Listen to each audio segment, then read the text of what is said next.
Своим долголетием я обязан спорту, потому что я им никогда не занимался. Так говорил один великий человек.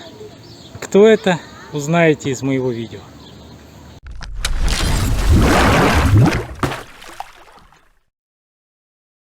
Здравствуйте, друзья! Приветствую вас на своем канале. Канале для тех, кто хочет похудеть, развиваться физически и интеллектуально. Эффект бумеранга. Действительно ли то, что вы делаете, вернется к вам? Об этом есть одна интересная история, которую я вам расскажу. Надеюсь, что эффект действительно работает, поэтому я пойду позанимаюсь физкультурой. Надеюсь, это вернется ко мне здоровьем, крепким духом и хорошим настроением. Сегодня хотел показать вам подтягивание на максимум в корявой технике. Как говорится, в какой могу. Главное подтянуться максимальное количество раз. Смотрим.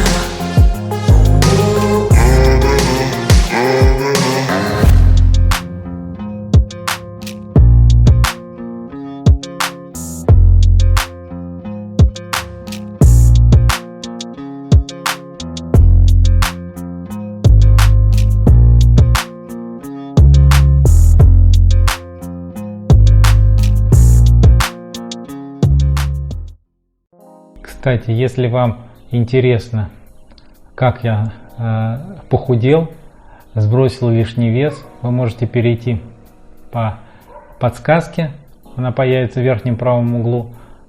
Посмотрите, был я достаточно упитанным мужчиной, сбросил приятно вес, чувствую себя хорошо, комфортно, наслаждаюсь жизнью, чего и вам советую.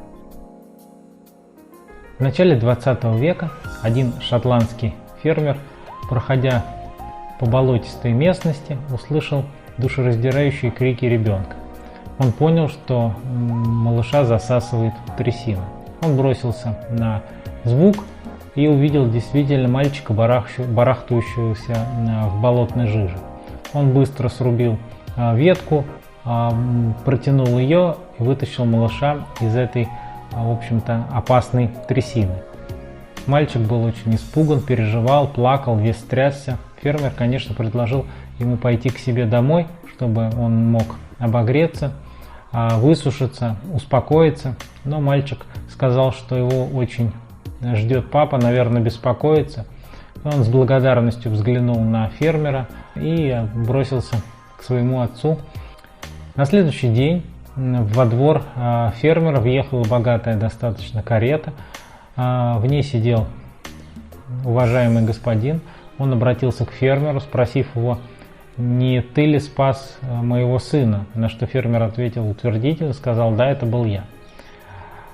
Позволь, я заплачу тебе за его спасение, проси любых денег, сказал вельможа, но фермер ответил, что так поступил на его месте бы каждый. Денег ему не нужно, на этом предложил закончить разговор. Но вельможа не унимался и говорил, что я обязательно должен как-то тебе отплатить. Фермер уже отвернулся и стал уходить, когда на крыльцо его дома выскочил маленький мальчик, его сын. Вельможа сказал, действительно это твой сын? Фермер, погладив ребенка по голове, с гордостью сказал, да, это мой сын. И тогда человек из кареты, вельможа, предложил сделать следующее. Он сказал, позволь мне взять с собой твоего сына, я воспитаю его в лучших школах, он получит лучшее образование в Лондоне, и это будет моя плата за то, что ты спас моего сына. На то мы порешали.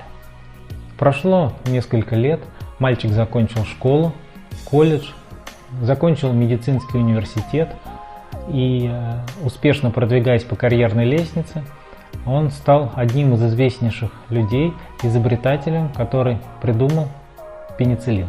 Звали его Александр Флеминг. Перед самой войной в одну из богатых лондонских клиник поступил молодой человек, у которого было очень острое воспаление легких. И как вы думаете? Конечно, по легенде говорится, что именно пенициллин, разработанный Александром Флемингом, спас ему жизнь. В этом не было бы ничего интересного и удивительного, потому что после изобретения пенициллина он спасал жизни множества людей. Дело в том, что отец мальчика, который тонул в болоте и которого спас фермер, звали Рандольф Черчилль. Соответственно, мальчика, который тонул в этом болоте, звали Уинстон Черчилль. И получается, что перед самой войной Уинстона Черчилля спас пенициллин того парня, которому его отец оплатил обучение. Вот такая история. После этой истории Уинстон Черчилль часто высказывался, ему принадлежит фраза крылатая: «Что бы ты ни делал, все к тебе вернется». Как вы поняли, в начале ролика речь шла об известной личности Уинстоне Черчилле. То, что он не занимался спортом никогда в жизни, это, конечно, ерунда, потому что известный факт, что он занимался конным спортом.